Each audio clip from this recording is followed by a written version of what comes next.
Hello বন্ধুরা, আজকে আপনাদের যেগুলো শেয়ার করছি পরে বলছি।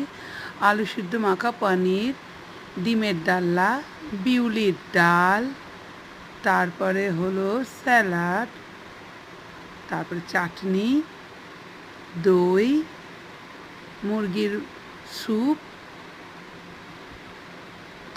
আর হলো দাঁড়ান দেখা, এটা মুরগির মানে বাচ্চাগুলো। অনেকে আমাদের খাওয়ারটা অনেক ঝামেলা, তো এক একজন এক এক রকম। তো মা এত কিছুই করেছিল। এই যে আমার ছোটো মেয়ে সকাল থেকে আসলে মা বলেছিল আমাদের সবাইকে। আর রাত্রেবেলায় করা হয়েছিল খাসির মাংস, ভাত। কেন কি আমার যে ছোট ভাইটা বিয়ে হয়েছিল তাদের জোরে খাওয়াবার জন্য। ওদেরও সকাল থেকে বলা হয়েছিল, ওরা আসতে পারেনি, কাজ ছিল বলে। যে এই যে আমার মামা, মাসিরা সবাই এসেছিলো। এই যে আমার বোনের বর, যে যেরম পেরেছে খাবার নিয়ে বসে গেছে। আমার মায়ের ঘরের যে জানলাগুলোর সামনে অনেকগুলি সেই র্যাক মতন আছে। এই যে এখানে আমার ছোটো মেয়ে, বড় মেয়ে, ভাইয়ের মেয়ে, বোনের মেয়ে সব। এই যে আমার ছোট্ট পুচকু আমাদের বাবিন, ওর খাওয়া হয়ে ফল চাই, তো মা ফল কেটে আগে রেডি রাখে ওর জন্য।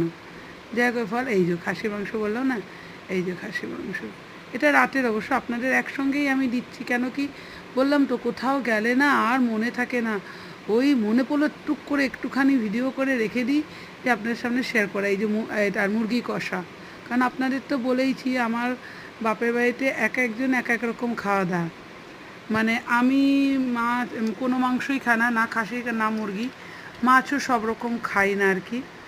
আর ডিম, এই যে এগুলো সবই মানে যা যা ভিডিও করেছি আপনাদের সামনে শেয়ার করে দিয়েছি আর কি। সকালবেলা ওই ডিমের ডালনাটা শুধু করা ছিল, পনির পোস্ত করা হয়েছিল, আর বিউলির ডাল, আলু সেদ্ধ মাখা, এইসব আর কি। আর মাংসের স্যুপ। আর রাত্রে খাসির মাংস, মুরগির মাংস, ভাত, আমার জন্য পনির যেমন ছিল, এইসব।